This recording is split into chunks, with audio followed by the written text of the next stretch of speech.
بسم اللہ الرحمن الرحیم۔ آج ہم پڑھیں گے جو ہم تعلیمی مسائل پاکستان کے پڑھ رہے ہیں اس میں ہیں ایک تعلیمی سرمایہ کاری۔ یہ بھی ایک اہم مسئلہ ہے، اس کو بھی حل کرنے کی ضرورت ہے۔ تعلیمی سرمایہ کاری سے مراد سرمایہ کاری اگر دیکھا جائے تو اس سے مراد ہوتا ہے کہ اپنا جو اثاثہ ہے اس کو کسی مفید اور فائدہ دینے والے کام میں خرچ کیا جائے اور تاکہ وہ ہمیں فائدہ دے۔ تعلیمی سرمایہ کاری سے مراد یہ ہوگا کہ اپنی دولت اور وقت کو تعلیم کے حاصل کرنے کے لیے خرچ کرنا تعلیمی سرمایہ کاری کہلاتا ہے۔ یعنی کسی شخص یا قوم کے تعلیم حاصل کرنے پر اپنا وقت اور دولت صرف کرنا یعنی خرچ کرنا، اس کو تعلیمی سرمایہ کاری کہتے ہیں۔ اب کسی بھی معاشرے کی ترقی کا دار و مدار معاشی وسائل اور ان کے صحیح استعمال پر ہوتا ہے۔ تعلیم میں سرمایہ کاری کی کیا اہمیت ہے؟ انسان کے پاس جتنے قدرتی وسائل ہوں گے ان کا اگر وہ صحیح طریقے سے استعمال کرے، تعلیم کے ذریعے ہی مؤثر یا فائدہ مند ان قدرتی وسائل کو بنایا جا سکتا ہے۔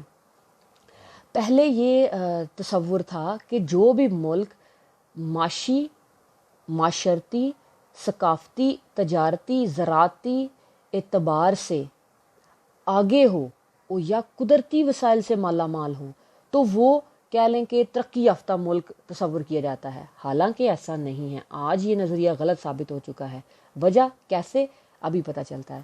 جاپان اگر آپ نے دیکھا ہو یا سنا ہو یا اس کے بارے میں پڑھا ہو تو اس میں معدنیات نام کی کوئی چیز نہیں ہے، لیکن پھر بھی وہ صنعتی اور انتہائی ترقی یافتہ ممالک کی دنیا کا ہیرو مانا جاتا ہے۔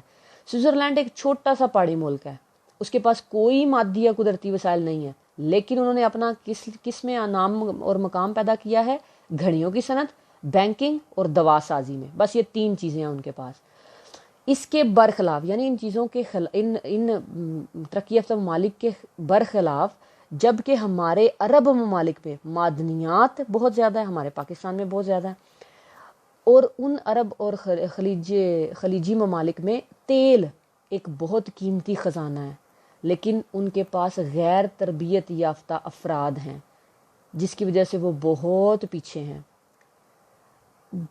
اب ان لوگوں کو جب وہ کام کروانا ہوتا ہے تو ان کو تربیت یافتہ عملہ دوسرے ملکوں سے بھگوانا پڑتا ہے، تو پھر کیا ہوتا ہے؟ ان ملکوں میں کیا ہوگا؟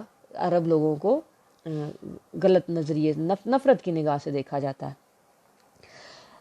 اب ہمارے معاشرے میں کہا جائے کہ غربت کو ختم کر دیں، بھوک کو ختم کر دیں یا جہالت کو ختم کر دیں، یہ ایک خواب ہے، خواب سمجھیں اس کو صرف چینج کیا جا سکتا ہے ہم تعلیم میں سرمایہ کاری کر کے، یعنی اپنے آپ کو تعلیم حاصل کرنے میں خرچ کریں اور پھر کچھ عرصے بعد یہ لانگ ٹرم فائدہ دیتا ہے ہمیں، اسی وقت فوراً سے فائدہ نہیں مل جاتا طالب پر خرچ کرنے کا، یہ لانگ ٹرم فائدہ دیتی ہے۔ پاکستان میں تعلیمی ادارے چونکہ ان میں جتنی بھی طبعی سہولیات ہیں ان کی صورتحال بالکل بھی ٹھیک نہیں ہے، ناقص ہے۔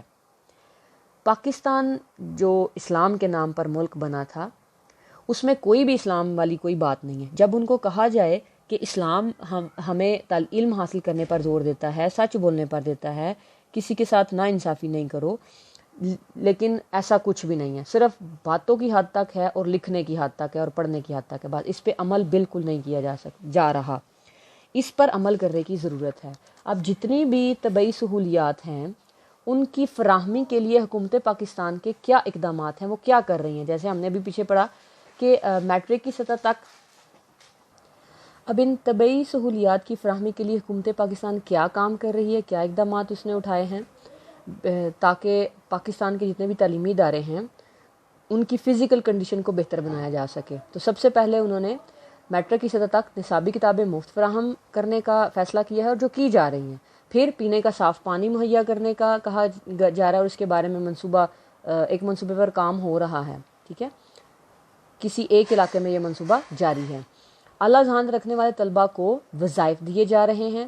طالب علموں میں سائنس کا شوق پیدا کرنے کے لیے انہیں عملی سائنس کے لیے جتنا بھی سامان درکار ہوتا ہے وہ کمپیوٹر لیبارٹری یا وہ ان سامان کی فراہمی اور کمپیوٹر لیبارٹری اس کو قائم کرنا لازمی قرار دے دیا ہے۔ نئے اساتذہ بھرتی کرنے کا بھی پروگرام شروع کیا ہوا ہے، نئے اساتذہ بھرتی ہو رہے ہیں جس سے کہ بچوں میں اس طرح کی جو کہہ لیں آتی ہیں مسائل پیدا ہوتے ہیں وہ نہ ہوں۔ عمارت اور فرنیچر سے محروم تعلیمی اداروں کو جتنی بھی سہولیات فراہم کرنے کا جو منصوبہ ہے اس کو عملی جامہ پہنانے کی کوشش کی جاتی ہے۔ سمر کیمپس لگوائے جاتے ہیں تاکہ بچوں کو سیکھنے کا موقع ملے، ٹھیک ہے۔ اب معاشرتی اور معاشی حالات کیسے ہیں ہمارے ملک کے، اور تعلیم اس پر کس طرح سے اثر انداز ہوتی ہے؟ بیٹا، معاشی اور معاشرتی حالات کسی بھی ملک کی ترقی اور معیار زندگی پر براہ راست اثر انداز ہوتے ہیں۔ کیوں؟ کیونکہ اس کا تعلق صرف مادی سہولتوں اور آسائشوں کے ساتھ نہیں ہوتا، بلکہ ذہنی کیفیات کے ساتھ کا بھی بڑا دخل ہوتا ہے اس میں۔ جنوبی ایشیا دنیا کا غریب ترین علاقہ ہے۔ بین الاقوامی تعریف کے مطابق اگر دیکھا جائے کہ $1 روزانہ کمانے والا شخص غریب بلکہ مفلس کہلاتا ہے، اور ہمارے موجودہ زمانے میں پاکستان میں ایسے لوگ جو $1 روزانہ کمانے والے ہیں وہ کل آبادی کا 35% سے زیادہ ہیں، یعنی 35% عوام خط غربت سے بھی نیچے زندگی بسر کر رہے ہیں۔ اب پاکستان میں جو عوام ہے اس کے معاشی اور معاشرتی حالات جیسے بھی ہیں اس کے تعلیمی ترقی پر کیا اثرات پیدا ہوتے ہیں۔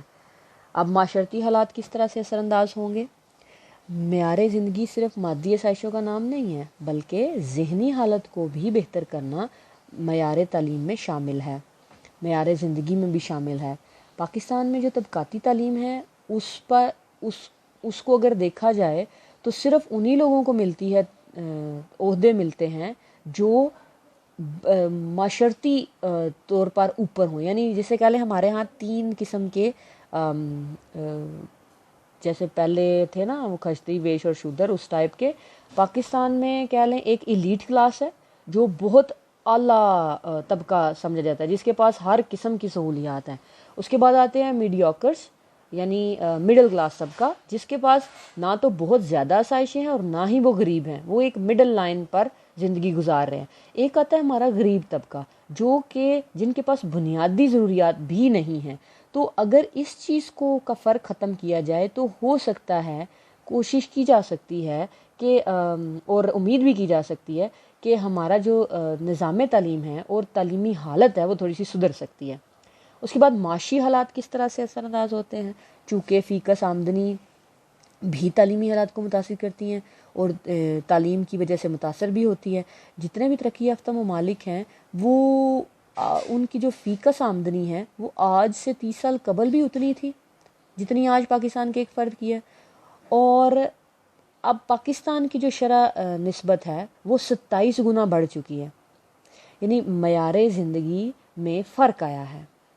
اب ایسی چیزیں لوگوں کے پاس نہیں ہیں جس کے بنیادی ضروریات پورا کرنے کے لیے بھی پیسے نہیں ہیں، کیونکہ آج کل کی زیادہ جو ضرورت ہے وہ پیسہ ہے، اور جس کے پاس پیسہ ہے وہ مختلف سہولیات خرید سکتا ہے، ٹھیک ہے۔ قومی اور بین الاقوامی تصور معیشت۔ اب بین الاقوامی تعریف اگر دیکھی جائے تو اگر $1 ایک بندہ روزانہ کا کما رہا ہے تو وہ غریب ہے، ٹھیک ہے۔ اور $1 اگر دیکھا جائے تو آج کہہ لیں آج کا آئی تھنک 110 روپیہ بنتا ہے شاید، میں بھی مجھے صحیح طرح سے پتہ نہیں ہے۔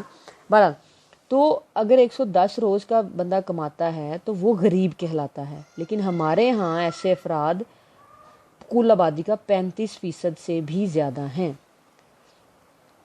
پھر با اثر طبقے کا رویہ بھی ایسا ہی ہے، وہ کیا کرتے ہیں کہ جو جاگیردار، صنعت کار اور سیاستدان ہیں وہ کیا کرتے ہیں، عام لوگوں کو تعلیم اپنے علاقے کے جو لوگ ہیں ان کو تعلیمی سائڈ پہ جانے ہی نہیں دیتے، ان کی تعلیمی ترقی میں رکاوٹ پیدا کرتے ہیں، اور اگر وہاں حکومت ادارے کھول بھی دے تو وہ ان کے جو کام کرنے والے لوگ ہیں ان کو تعلیم کی طرف جانے ہی نہیں دیتے، ان کو شعوری ان میں بیدار نہیں ہونے دیتے۔ تو یہ پاکستان کے ایسے تعلیمی مسائل ہیں جن کو حل کرنے کی ضرورت ہے۔ اگر ان مسائل پر قابو پا لیا جائے اور ان کا حل تلاش کر لیا جائے تو وہ دن دور نہیں کہ جب پاکستان بھی ترقی یافتہ ممالک کی دوڑ میں شامل ہو سکتا ہے۔ اور ہو جائے گا انشاءاللہ۔